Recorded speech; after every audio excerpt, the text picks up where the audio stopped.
Bihari.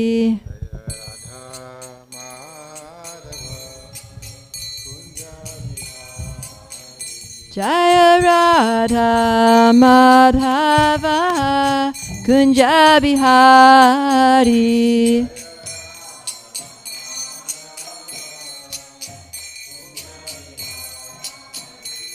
Gopi Jana Vallabha Girivara Dhari.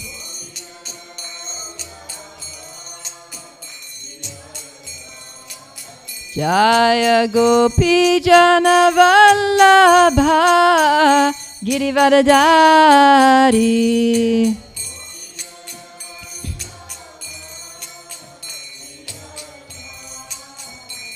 Yashoda Nandana Brajajana Ranjana.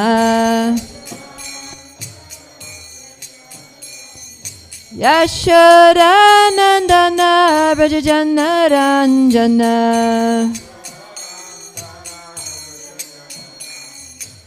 Yamuna Tira Vanachari. Yamuna Tira Vanachari.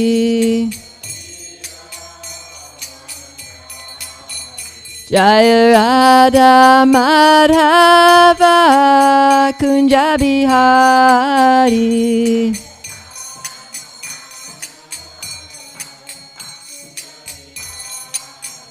Jaya Radha Madhava Kunja Bihari.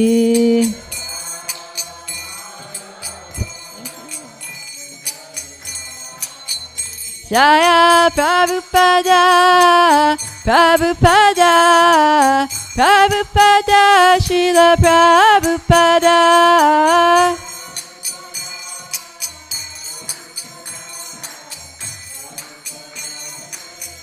Jaya Jaya Prabhupada, Prabhupada, Prabhupada, Jaya Srila Prabhupada.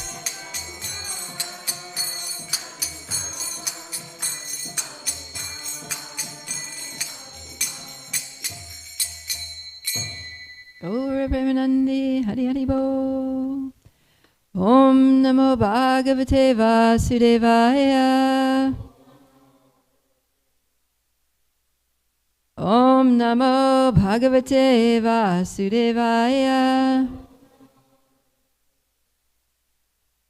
Om Namo Bhagavate Vasudevaya.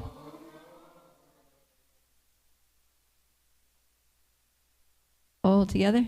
Narayana Namaskritya Naram Chaiva Narottamam Devim Saraswatim Vyasam Tato Jayam Udirayat Nashtapraishu Abhadreshu Nityam Bhagavata Sevaya Bhagavati Uttama Shloke Bhaktir Bhavati Naishtiki Om Agyanatimirandasya Gyananjana Shalakaya Chakshurum Militanyena Tasmai Shri Guruve Namaha.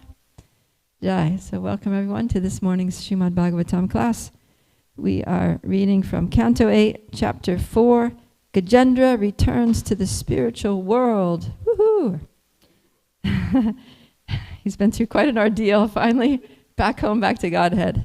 So we have something to look forward to through our ordeals here in this world. So we're starting from text 14, and we'll go till the end of the chapter, text 26. And we'll just start with the translations. Do you have the mic already? Okay. Jaishnav, looks like it's with you. Text 14, please.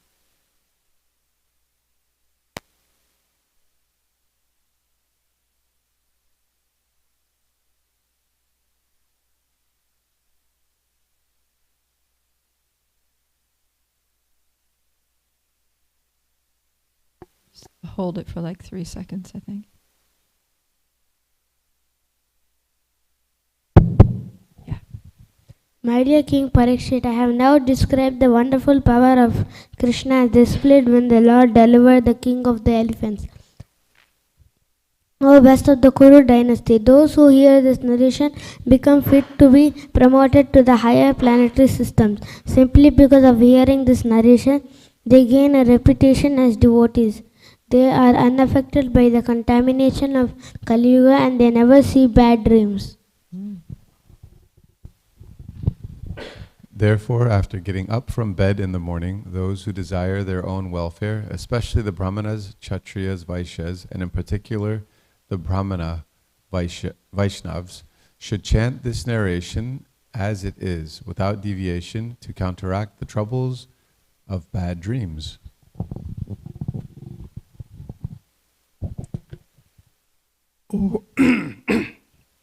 O West of Kuru dynasty, the Supreme Personality of Godhead, the Super Soul of everyone, being thus pleased, addressed Gajendra in the presence of everyone there. He spoke the following blessings. The Supreme Personality of Godhead said, "Freed from all sinful reactions are those who rise from bed at the end of the night, early in the morning, and fully concentrate their minds with great attention upon my form, your form, this lake, this mountain, the caves, the gardens, the cane plant, the bamboo plant, the celestial trees, the residential quarters of me, Lord Brahma, and Lord Shiva, the 3 peaks of Trikuta mountain made of gold, silver, and iron, my very pleasing abode, the ocean of milk, the white island Shwetadipa, which is always brilliant with spiritual rays, my marks of Srivatsa, the Kaustuba gem, my Vajayanti garland, my club Kaumodaki, my Sudarshana disc and Panchajanya conch shell, my bearer Garuda, the king of the birds, my bed Sheshanaga, my expansion of energy, the goddess of fortune, Lord Brahma, Narada Muni, Lord Shiva, Prahlad, my incarnations like Matsya, Kurma, and Varaha, my unlimited all auspicious activities which yield to piety to he who hears them, the sun, the moon, fire, the mantra Omkara, the absolute truth, the total material energy, the cows and brahmanas, devotional service, the wives of Soma and Kashyapa, who are all daughters of King Daksha, the river Ganges, Saraswati, Nanda, and Yamuna, Kalindi, the elephant Airavata, Dhruv Maharaj, the 7 rishis, and the pious human beings.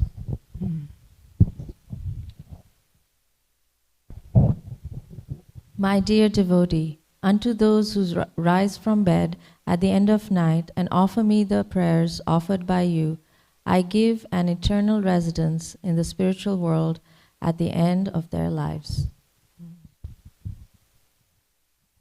Sri Shukadeva Goswami continued, after giving these instructions, the Lord, who is known as Hrishikesha, bugled with his Panchajanya conch shell in this way, pleasing all the demigods headed by Lord Brahma. Then he mounted the back of his carrier Garuda. Jai. Thank you. So now let's go back to text 15. I'll recite the Sanskrit for this. Yatanukirtayantie tach Shreyas kama dvijatayaha Shuchaya pratar uttaya Duswapnadyupashantaye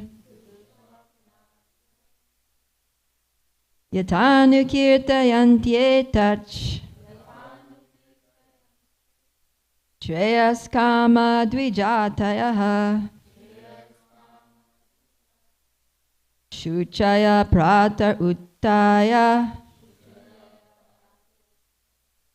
Duswapnadyupashantaye. Please chant.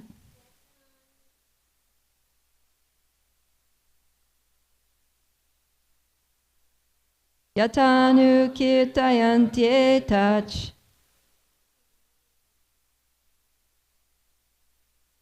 Shreyas kama dvijatayaha.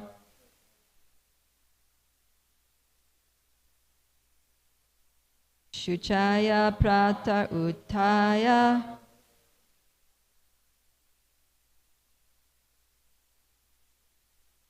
Swapnadyupashantaye.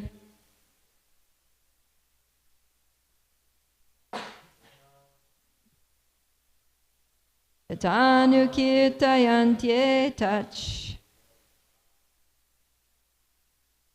Shreyas kama dvijatayaha. Uchaya prata uttaya. Swapnadyupashantaye.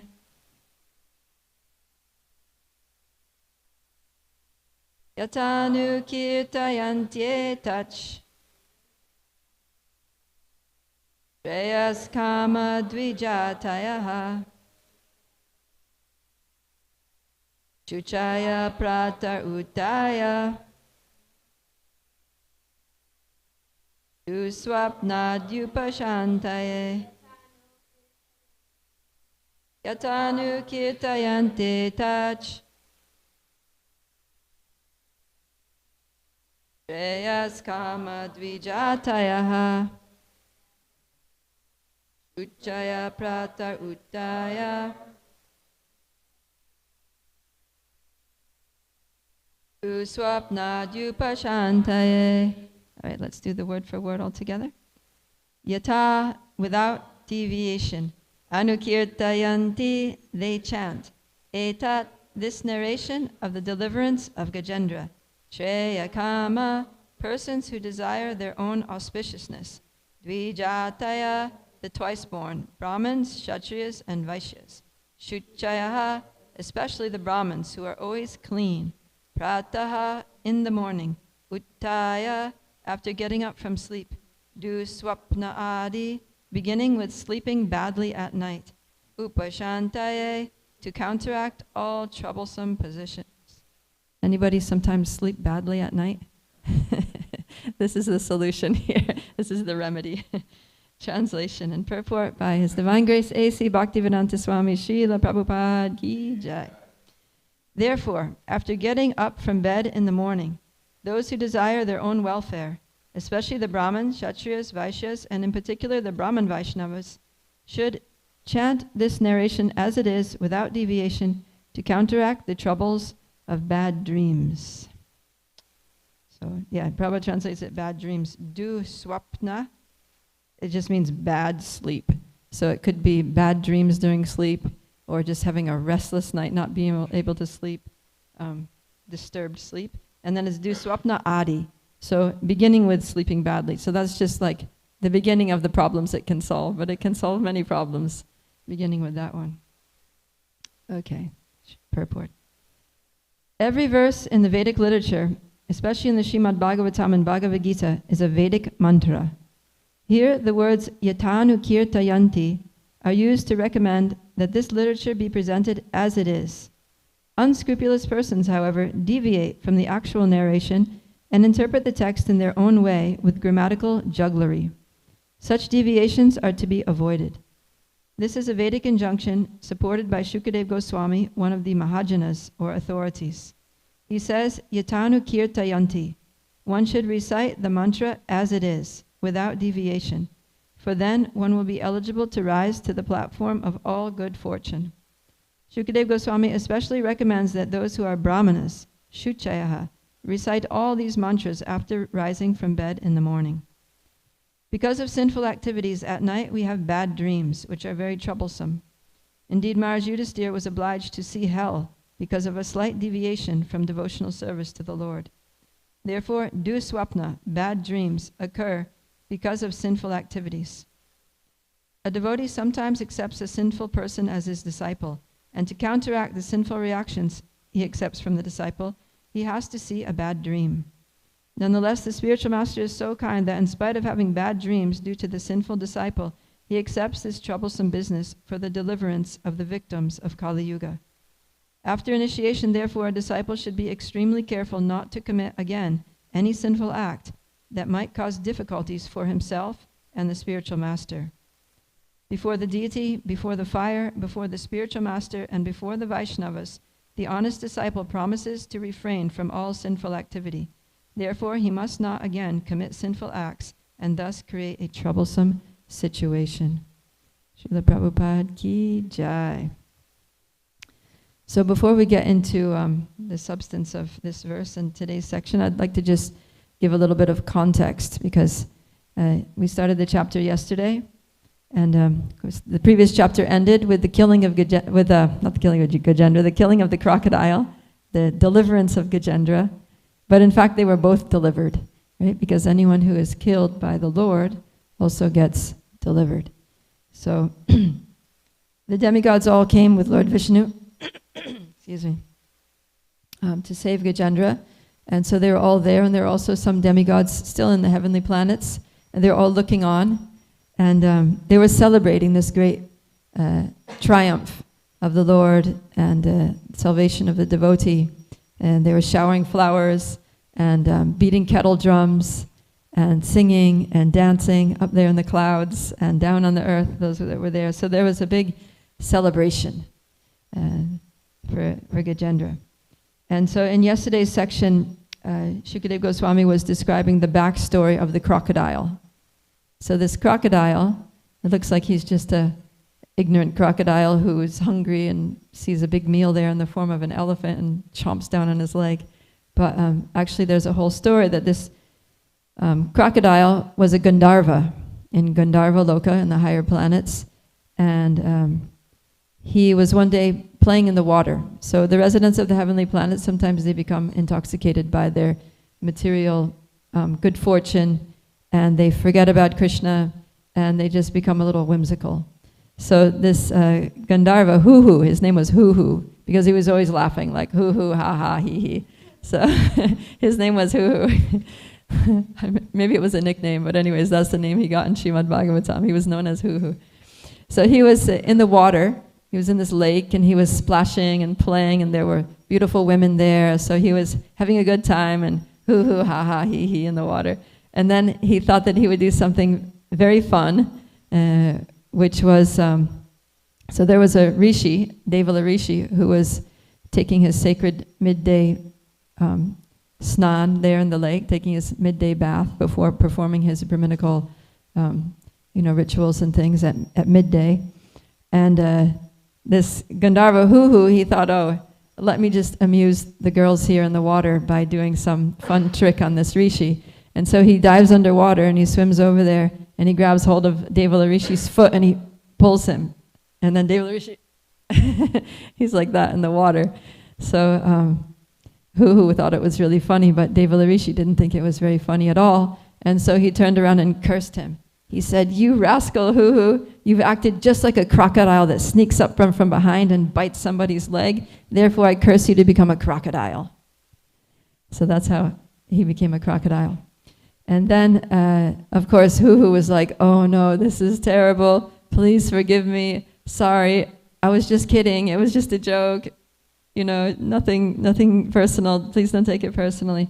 So he was taking a humble position and begging forgiveness. So then Devala Rishi, being, a saintly Brahmin, he had compassion on Hoo-Hoo, but he couldn't revoke the curse, but he said, "Okay, you're going to have to become a crocodile, but you will be delivered when the Lord will free you from this curse when you attack Gajendra." So in Gajendra literally means the king of the Gajas, of the elephants.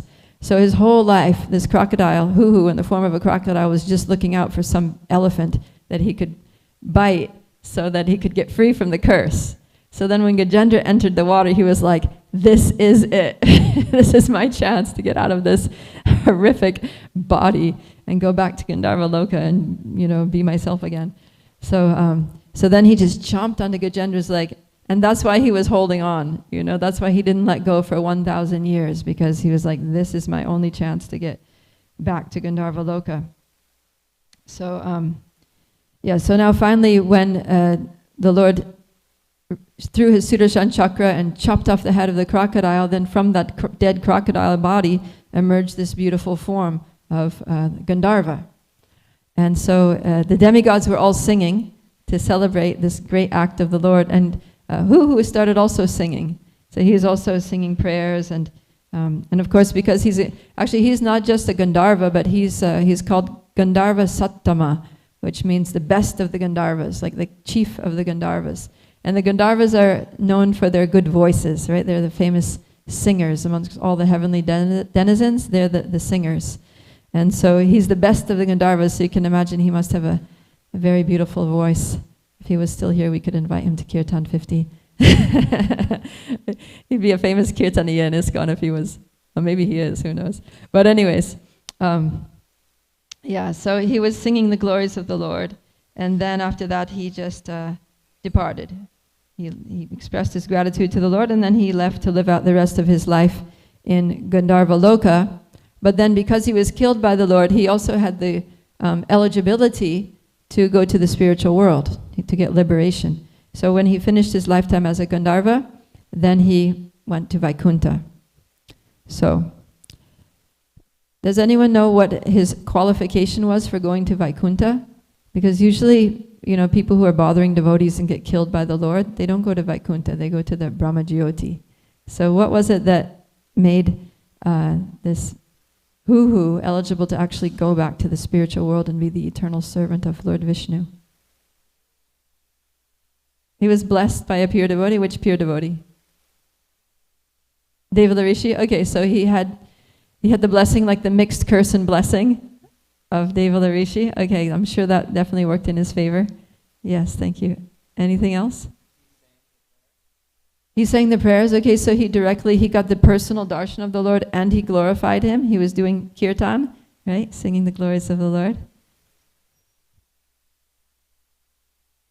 He got the dust of the lotus feet of the Vaishnava. Yeah, he took shelter of the lotus foot of Gajendra. So Gajendra was a pure devotee, right? And we're also hearing the backstory here of Gajendra. So Gajendra, we heard yesterday, was King Indradumna in his past lifetime. And this was yesterday's verse, that Indradumna, he actually renounced the kingdom. He went to the Malaya hills. He was living there in the forest. And he was living very simply and completely engaging himself in prayers and meditation on the Lord. And so it said that one day he was totally wrapped in his meditation. He was like in an ecstatic trance, just remembering the Lord. And so he was oblivious to the external world. He was just completely like in samadhi. And then this, who came, Agastya Muni, another famous rishi, he came along and to the hermitage of Indradumna. And he was expecting some kind of reception. He was expecting a greeting and maybe a sitting place and a glass of water or something like that. But because Indradumna was totally absorbed in trance, he didn't even know that Agastya Muni had arrived. So then he didn't do anything. He just sat there as if he was just dull. So then Agastya Muni, he was feeling terribly neglected and offended. And so he cursed him. He said, Indradumna, you're supposed to be a king. You're pretending to be a great, advanced personality here, but you're just acting just like a dull elephant that just sits there and doesn't even do anything. And so I cursed you to become an elephant. And so that's how he got cursed, to become an elephant. So now, but Gajendra, because he was actually a devotee in this past life, then when he got saved, when he got pulled out of the water by the Lord, then he not only got liberated, but he directly got a spiritual body. So his elephant body transformed into a four-armed form, like the residents of Vaikuntha. And then, amazingly, just imagine this, because Lord Vishnu had come down on the back of Garuda. So he parked Garuda there, and then he went and saved Gajendra. Gajendra transforms into this four-armed, beautiful Vaikuntha Vasi, and then Lord Vishnu invites him to just sit down on Garuda. And then, so the Lord is so pleased by this whole thing that he's also inspired. And then he starts speaking these verses, right? This long series of verses where he says that freed from all sinful reactions are those who get up early in the morning, concentrate their minds on my form, your form. So he's talking to Gajendra. My form, your form, this lake, this mountain, the gardens, the cane plants, the bamboo plants, the Trikuta. So he's basically, the Lord is kind of like ecstatic, you know? He's feeling very happy and in the mood of giving blessings and giving them very easily. Like anybody who just remembers a bamboo plant on Trikuta mountain gets freed from sinful reactions. So that's what happens, you know, when someone's very pleased with a series of events, that the outcome comes out glorious and wonderful, and you feel like, wow, that was just fantastic. Everything just came together so beautifully. This is wonderful. And then you become very, magnanimous. You just want to give blessings. So the Lord is being very generous in his giving of blessings. And it also shows that anything that's connected to the Lord and his pastimes becomes spiritual and transcendental and purifying.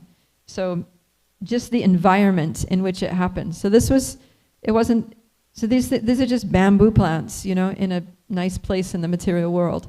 But now just because they happen to be growing there where the Lord had this beautiful pastime with his devotee Gajendra, now all of a sudden if you just think of these bamboo plants, then you become free from sinful reactions. So it just goes to show the power of the Lord's pastimes to purify the place, the people there, everything. So we can think of that too, like here we live at Radhakala Chanji Dham, and so many pastimes of the Lord are happening here, right? We have Swing Festival, we have the Boat Festival, we have the flower, huge Pushpanjali twice a year. We have devotees doing so much kirtan and katha and preaching and prasadam distribution and so many services every day. So we're living here in a holy place, and everything here, the deities, of course, all their paraphernalia, the pujaris, the kirtan leaders, the devotees who are making garlands, the devotees who are, you know, studying Srila Prabhupada's books together, and then the trees on the side of the road, and the flowers growing in the garden. All these things are actually purifying, and just by remembering them, we can get freed from sinful reactions, because this is a pastime place of the Lord. So this is something to remember, is the sanctity of the holy place, and how it's actually non-different. All these things are non-different from Lord Nityananda, because Lord Balaram expands to be all the paraphernalia of the Lord. Even the pots in the kitchen and everything are expansions of Lord Balaram, who is non-different from Lord Nityananda. And Lord Nityananda is so merciful.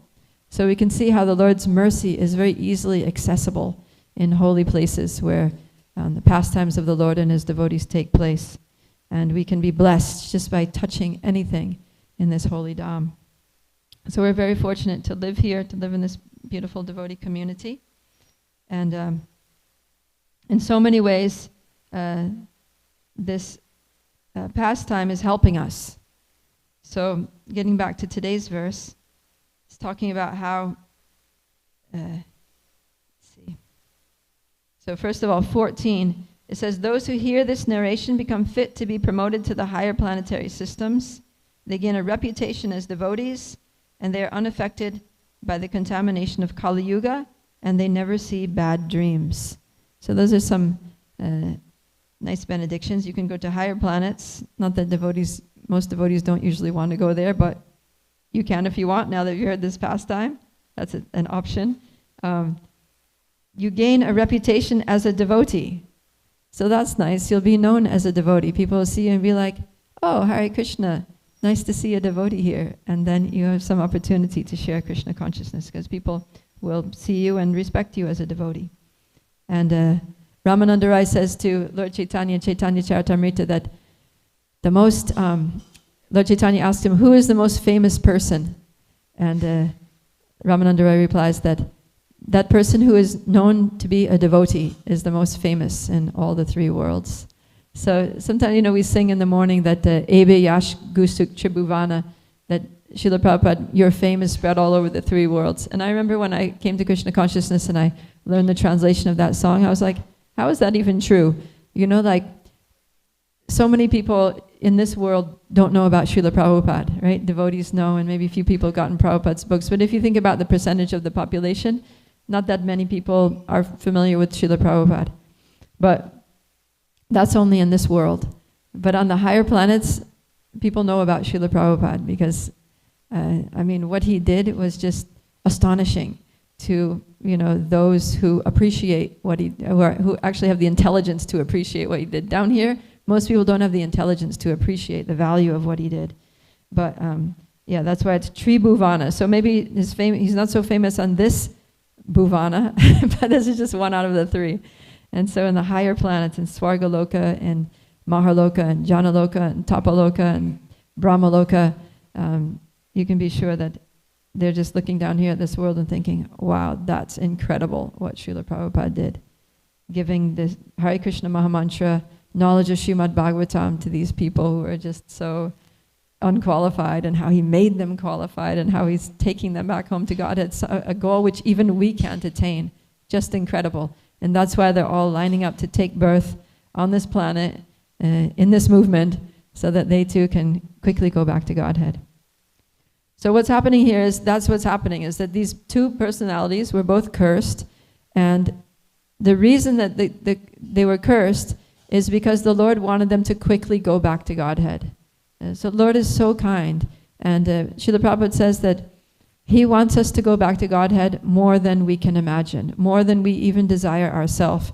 And so he's thinking of all different ways. How can I get my devotee back to Godhead quickly, right? So in Dudumna, we see he was a great devotee. He left his kingdom, he left his family, left everything, and he went to the forest just to absorb himself in the pastimes, name, form, qualities, and pastimes of the Lord. And he was doing that. He was absorbed in this ecstatic trance of meditation. And then Krishna was like, you know what? I want to bring him back. This devotee is very dear to me. He's so absorbed. He just needs to be here with me in the spiritual world. And so he arranges this whole thing. He's the Paramatma in the heart of everyone, including Agastya Muni. And so he sends Agastya Muni there to curse him, to become an elephant, so that, after a short time, Lord can come and personally bring him back to Vaikuntha, back to the eternal abode. So, and Hu also, he could have been, God knows how many lifetimes he would have stayed in this material world, but he also got a great benediction, and just at the end of one life, he also went to Vaikuntha. So, and this is, so unaffected by the contamination of Kali Yuga. That's also a great benediction, because trying to be devotees in Kali Yuga is not easy, right? There's so much contamination. Every time you pick up your phone or turn on your computer or drive through the city or, basically talk to anyone, it's like there's so much contamination of Kali Yuga. And within our own hearts, because, we've taken birth in this Kali Yuga quite a few times already before the present birth. And so we've got conditioned by Kali Yuga. But just by hearing these prayers that are offered by Gajendra, we can get free from all these contaminations. This is the power of hearing the Lord's pastime. Hearing Srimad Bhagavatam, therefore Nityam Bhagavata Sevaya, we should hear every day all these things. And then not seeing bad dreams. We can sleep very peacefully at night and not be bothered by bad dreams. So what Srila Prabhupada is elaborating here on the purport is that we have bad dreams because of sinful activities. So when we do some sinful activity, then we have to suffer, we get bad karma, right? Bad activities bring bad karma, and bad karma brings suffering. So somehow or other we need to suffer, and that can either happen, in our waking state, when we, stub our toe, or somebody insults us, or, something terrible happens, we get sick, or we get some, legal case against us, somebody sues us for some reason, or something like that, or we just, there's different forms, all the different forms of suffering are all sinful reactions. And then another way that we can suffer is when we sleep and have a bad dream. So that's actually better way to suffer because we don't have to actually experience, in one sense, we experience it, but when we wake up, it's all over. So that's sometimes, especially for devotees, and Prabhupada says, especially the spiritual master, Krishna doesn't really want great devotees to suffer. Like anyone who takes a position as being a Diksha Guru in ISKCON is a very great personality and very dear to Krishna, and Krishna doesn't want that person to suffer. But sometimes because of getting into a contract with the disciple in which they agree to accept their sinful reactions, then the spiritual master has to suffer due to the past sins of the disciple. So I know that, at the time of, when a guru does an initiation, usually the next day they're not feeling very well. I remember somebody saying that, for example, Radhanath Swami always has a lot of devotees that want to take initiation from him, but one of his disciples who helps to manage the initiation, she said that he'll only take like 30 at a time, because otherwise the next day he's really down for the count. It's like too much weight of sinful reactions from those disciples. So he doesn't do big initiations. He takes the sinful reactions a little at a time. And then, so what happens is that, because also, a devotee who's surrendered, and this is why the Diksha Guru has to be like very, very surrendered, is that Krishna says, Sarva dharmam parityaja mamekam sharanam braja aham tvam sarva papebhyo moksha yishyami ma shuchaha. He says that if abandon all varieties of religion, just surrender unto me, and I shall deliver you from all sinful reactions. Do not fear. So what happens when a guru gives the initiation is, it's not that he stays with those sinful reactions. Otherwise, it would be impossible. But they just kind of pass through him, and then immediately, because he's a surrendered soul, Krishna very quickly frees him from all the sinful reactions. So it's not that the guru has to suffer for long. Otherwise, no one's going to do that service, right? Too difficult. Prabhupada says that, after initiation, he says that the guru, despite having to have bad dreams or something else, he accepts the troublesome business. So this is the mercy. Spiritual masters are very merciful, very compassionate, very tolerant, and they're actually willing to take on the suffering of others to help the disciples.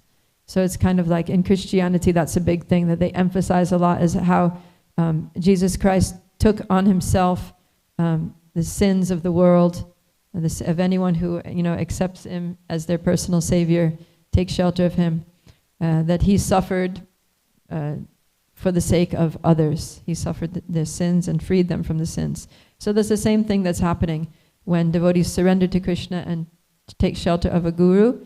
Then they get freed from the sins. The guru, takes the weight, takes on the burden of those sinful activities, and they may experience something, but then Krishna relieves them of that karmic burden. And I actually saw this with my own eyes, that my first spiritual master, when he initiated a disciple, she had this young girl in Scotland, and she had a really bad skin. She had eczema, but it was very severe. She had like itchy sores like all over her body, and it troubled her a lot. And so she got initiated, and then the next day, our spiritual master said, how's your eczema? And then she said, like miraculously, it's so much better. It's not itching, it's not bothering me at all. And then he said, come here and have a look. And then he had a long sleeve kurta on, so he pulls up his kurta, and it was full of like sores, like eczema, looking like eczema sores. And she was just like, oh my God. But then within a couple days it was gone. So like that. So it actually is a thing, but it's not, but it goes away. And that's why it's important for the spiritual masters to be very, very surrendered, very pure-hearted, to not have any material motivations, right? If a guru is taking disciples for the sake of, self-aggrandizement or just increasing the number of followers, like Lord Chaitanya said, nadanam, najanam, nasundarim, that I have no desire to accumulate wealth or beautiful women or followers or anything. I just want your causeless devotional service, birth after birth. So that has to be the mood. That has to be the attitude of the Guru, that I don't want followers, I don't want wealth, I don't need to be served, I don't need any of this. I'm just accepting these devotees, my Lord, on your behalf as your servant, and I'm going to try to serve them to the best of my ability to help them in their spiritual lives so that they can come back to you. And that way the Guru can always stay safe. So, yeah. So these are some of the ways, many ways. And then it also says, even further than this, is that anyone who, where is it? Anyone who hears this pastime actually receives, the Lord is saying here now, my dear devotee, those who rise from bed and offer me the prayers offered by you. So if we wake up early in the morning and recite the prayers of Gajendra, then what happens? He says, I give an eternal residence in the spiritual world at the end of their lives. So just like he gave to Hu at the end of his Gandharva life, he was able to go back home, back to Godhead. So this is a nice thing we can do, is get up a little extra early in the morning and set aside 10 minutes and go back to the previous chapter, chapter 3, Gajendra's prayers of surrender, and just read those prayers. And the Lord says that anyone who does that, you go back home, back to Godhead. He says, Dadami vipulam gatim, that I give them. Dadami means I give. I give them what? Vipulam gatim, the eternal, unlimited goal. Gati means the ultimate goal, or the spiritual world. So much benefit in hearing Srimad Bhagavatam, reciting Srimad Bhagavatam, meditating on Srimad Bhagavatam, absorbing ourselves in the Lord's names, forms, qualities, and pastimes. And we just need to keep doing it, right? Nityam Bhagavata Sevaya. So all of you who are sitting here in this room or who are listening out there online, you really understood the purpose of the human form of life, is to hear the Srimad Bhagavatam, hear the pastimes of the Lord. That when Maharaj Parikshit was cursed to die, then he asked Shukadeva Goswami, what is the duty of the human being? What is it? And especially those about to die. He said, what should we hear about and remember, and like that? And so Shukadeva Goswami answers that the duty of a person about to die is to always hear, chant, and remember the names, forms, qualities, and pastimes of the Lord. And then he speaks Srimad Bhagavatam for that purpose, so that Maharaj Parikshit can fulfill the duty of his human life and end his sojourn in this material world by hearing Srimad Bhagavatam. So this is it. This book is our duty. It's our duty as human beings. This is the prime duty of the human being, is to hear, chant, and remember the names, forms, qualities, and pastimes of the Lord, which are specifically recorded in the Srimad Bhagavatam for this purpose, so that we can fulfill the purpose of a human life. And so we need to make time for this and read and listen and explain and like that. Immerse ourselves in Srimad Bhagavatam. Jai. So I'll stop there and open it up for any questions or comments. Yes, Tulsi Saki. Hare Krishna Prabhupada, Priya Prabhu, thank you for a very nice class. So as you were going over the pastime, I was just thinking, normally we are always asking for blessings. And in this example, it seems like, and I'm assuming Devala Rishi and Agastya Rishi must be very exalted that that Krishna used their curses to be actually blessings for these devotees. So it's like, the way it played out, it was like actually a curse that they did. And so is it that they also knew that Krishna is using them to curse?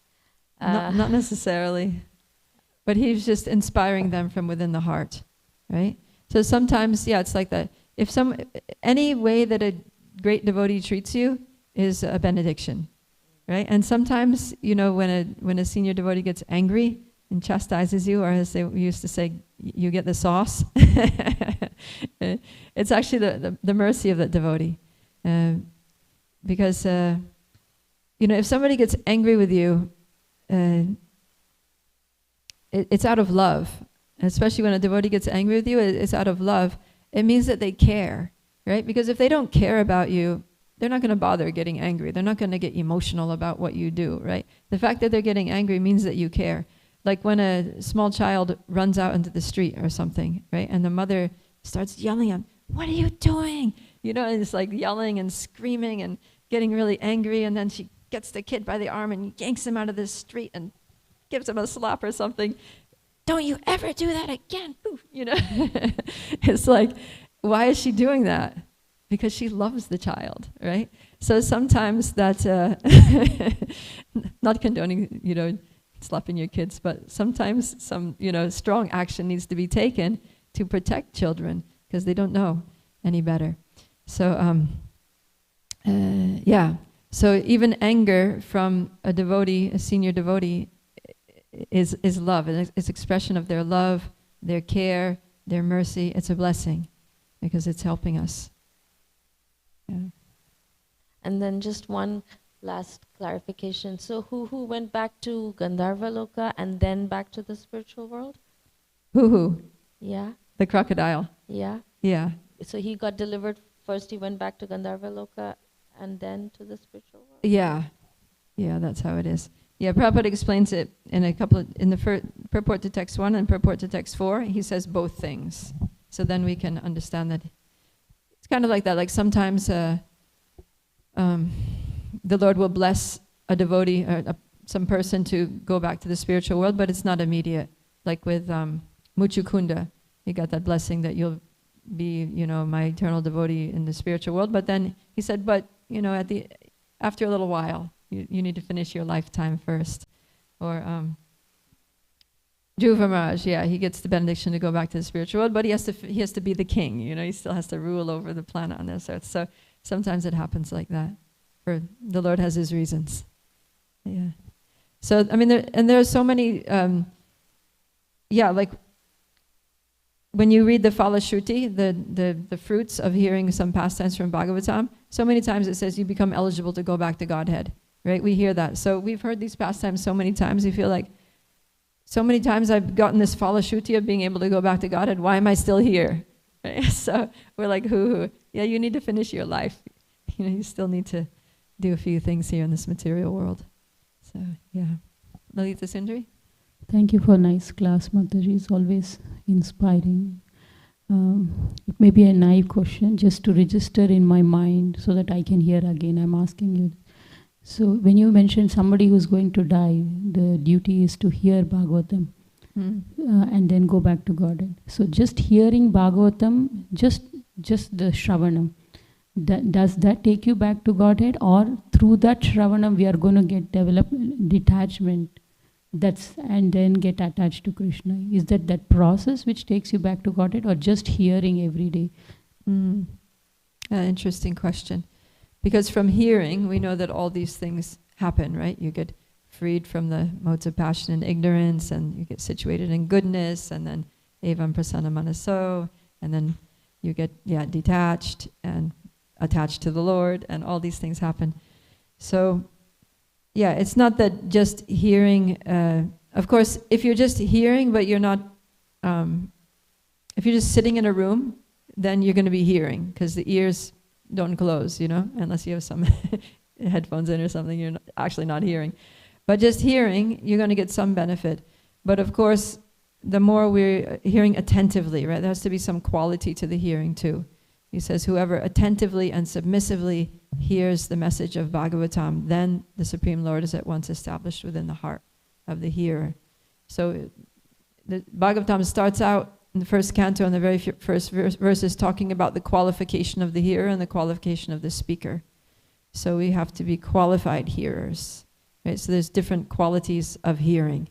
Somebody might be not really listening at all, just being totally distracted, and then they're not going to get that much benefit. Like when Narada Muni was speaking Bhagavatam to Prahlad in the womb of his mother Kayadu, Prahlad got the benefit, but Kayadu didn't, because she was distracted. She was just worrying about her husband. Oh my God, my husband is off in the forest. God knows where he is, when he's coming back. I'm going to give birth soon. I'm basically like homeless. I'm here in this with this sage. I don't know, the child's going to be born. What's going to happen to the baby? What's going to happen to me? So she was like in anxiety, and she was so distracted by her own thoughts and her own worries that she was not able to listen. So Prahlad became a Mahabhagavat, but she just remained herself. She didn't have that transformation of heart. So, yeah. So there has to be quality to the hearing, and then by hearing, all of these results come. But just the fact that we're lending an ear to the Srimad Bhagavatam invokes so much mercy of the Lord. Yeah. But of course, the more quality we do it with, then the quicker the benefit's going to be. Is that okay? Yes, Prabhu. Mishra Bhagavan.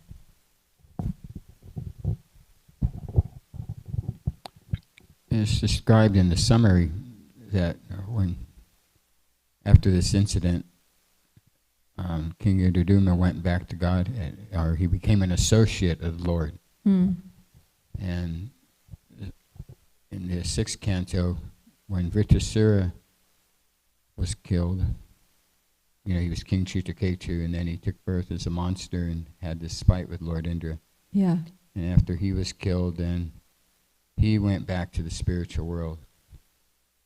So, what exactly, how do we know, where did they go in the spiritual world? Did they become like a blade of grass in Vrindavan? Did they become a cow? Did they have one of the 5 relationships with Krishna? They become a cowherd boy, parents, gopi. Yeah. In the Vaikuntha planets. Did they go to Gaura-lila? Where, how do we, the spiritual world's a big place. There's a lot going on, Where did they, what position did they get? Yeah, we don't have that information. Here with Gajendra, it's described that he got Sarupya Mukti, so he got a 4-armed form, and it's specifically said that he went to Vaikuntha. So we can imagine that he's, in Vaikuntha, everyone kind of looks like Vishnu, except without the Kaustubha gem and without the Srivatsa. So, yeah, we can, and they worship Lord Vishnu with awe and reverence. They do different services. We don't get the specifics, though. And as far as, that information is just not given. Sometimes when Prabhupada was asked questions like that, he would say, "You'll find out when you get there." So when we get back, we'll be like, "Oh, you were Vritrasura and Chitraketu. You were Gajendra," right?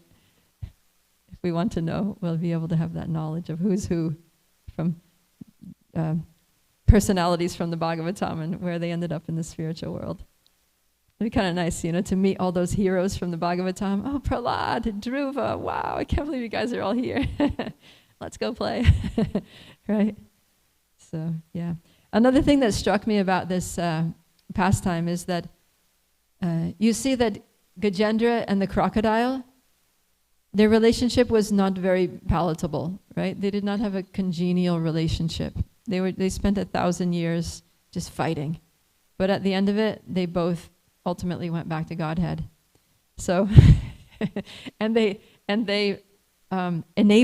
basically enabled each other to go back to Godhead. So I was thinking that sometimes we have relationships in this world that are not very congenial, right? You may feel like, what am I doing in this relationship? But at the same time, those relationships are very purifying, and they force us to take shelter of Krishna. And they really, sometimes in retrospect, we can be most grateful to the people that give us the most trouble. Because those are the people that really forced us to, pray and cry out to Krishna and get absorbed in our services, chant attentively, take shelter of Srimad Bhagavatam, try to really understand our position here in this material world, and that help us to go back to Godhead. If everybody treats us nicely, everything's good, everything's comfortable, then we're going to end up like Hoo-hoo on Gandharva Loka, just playing and swimming and goofing around and being whimsical, right? But as soon as the going gets tough, it's like, Krishna. Oh my God, I need to chant really good rounds. I need to understand what's going on here, open up the Bhagavatam and get some perspective on my problem, on my life, right? So, yeah, we see that although their relationship, materially speaking, was horrific, but spiritually it was very favorable. And so it can help us to maybe have a perspective on those relationships in our lives that we view as bad relationships. Can try to see maybe how is this helping me spiritually, at least. And that can encourage us to keep going. Yes, Baladev Prabhu.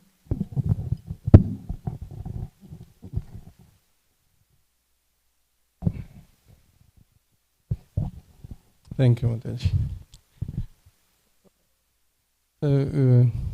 Yesterday Maharaj's class, if anyone asks question, he was, first answer was, it's very complicated.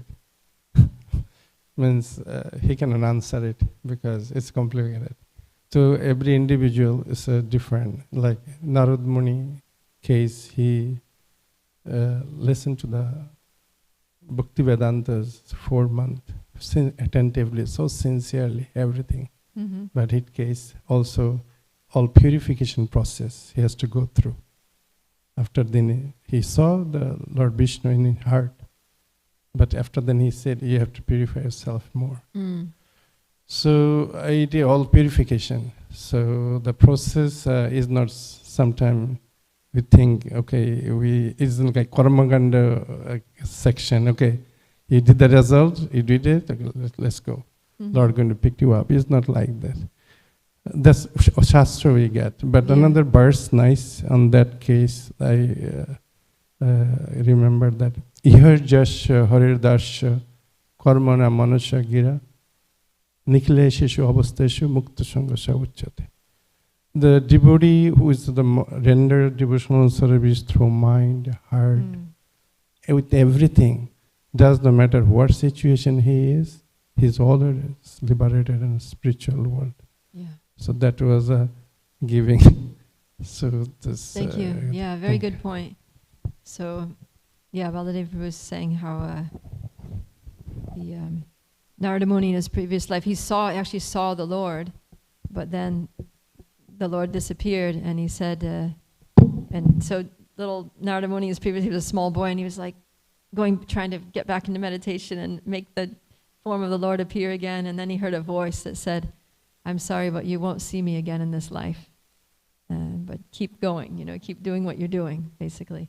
But then Rupa Goswami says that one who is always engaging one's mind, activities, and words in the service of the Lord, that person is jivan mukta, is liberated even in this life. So, we're doing all these things, and in response to what I said, like we're wondering, why am I still in the material world? Why didn't I go back to Godhead yet? So in a sense, we already did. We're already living in the spiritual world because jivan mukta, we're liberated even in this life. And you see how devotees' lives are so blessed like that. The devotee's life is different from non-devotee's life. The way that we're in the material world is not like the way, materialistic people are in the material world. Because, we're living with Krishna, we're living with Krishna's devotees, we're serving Krishna, we're serving Krishna's devotees, we're absorbed in hearing about Krishna, Krishna's devotees. And that's what the spiritual world is. It's just Krishna and Krishna's devotees and cooperating together to serve Krishna and each other and hearing about the name, form, qualities, pastimes of Krishna. And so if that's what we're doing, and we're absorbed in those things, then it's as good as being in the spiritual world, right? That's the point that Rupa Goswami is making in that verse. So, thank you. So in one sense, devotees, devotees don't have to go back to Godhead. We can be in Godhead, or I guess sometimes we speak of that like back home, back to Godhead, as if Godhead is a place. So we can be in Godhead here in this world. And ultimately it all is Krishna's energy anyway. And somebody who has love for Krishna, right? Premanjana charita bhakti vilochanena sadai, what is it? Santa sadaiva hridayeshu vilokayanti Yam Shama Sundaram Achintya Guna Sarupam Govindam Adipurusham Tamaham Bhajami. There's someone who has love for Krishna, they see him everywhere. They see Shama Sundar everywhere. And that's the spiritual world. Krishna is everywhere. Everywhere you turn, there's Krishna, his service for Krishna, Krishna's devotees. So yeah, when we develop that love, then there's really no difference. This whole existence becomes transformed. It's like we wake up, right, from a bad dream. Prabhupada and the Purport is talking about bad dreams. So this pastime saves us from bad dreams at night. But this whole material existence is like a big bad dream. And by hearing the pastimes of the Lord, by performing devotional service, we wake up. And then we understand, and then the love for Krishna awakens. That Nitya Siddha Krishna Prema Sadhya Kabunai Shravanadi Shuddha Chitta Karaye Uday. So the word Uday literally means wakes up. It arises. You wake up and so Nitya Siddha Krishna Prema. We all have eternally we are perfect in love for Krishna. And by hearing Shravanadi Shuddha Chitta, the consciousness becomes purified, and that love wakes up, it arises. So, and when our love wakes up, that's when the soul wakes up from this dream. And that's why, Lord Chaitanya is calling us to wake up. Jeev Jago, Gaura Chandra Bole, Kota Nidra Jao Maya, Pisha Chira Kole. How long are you going to stay sleeping in the lap of the witch called Maya? Just take this holy name. This is the medicine to cure this disease, which has put you into a coma here in this material world, forgetting who you are, totally not able to actually act in your eternal constitutional position. So take the holy name, Eneche Ashadi Maya, Nashivara Lagi, Harinama Maha Mantra, Lao Tumi Magi. Just take this holy name. This is the medicine. It's going to cure your sleeping situation, your sleeping condition. Wake up and live your real life as an eternal servant of Krishna in the spiritual world. Seeing your love will wake up, and you'll see that Krishna's everywhere, even here. Okay. Oh, just did you have a question or comment? Okay, so we'll wrap it up then. Grantaraj Srimad Bhagavatam ki jai, Srila Prabhupada ki jai, Gaura Premanandi, Hari Hari Bo.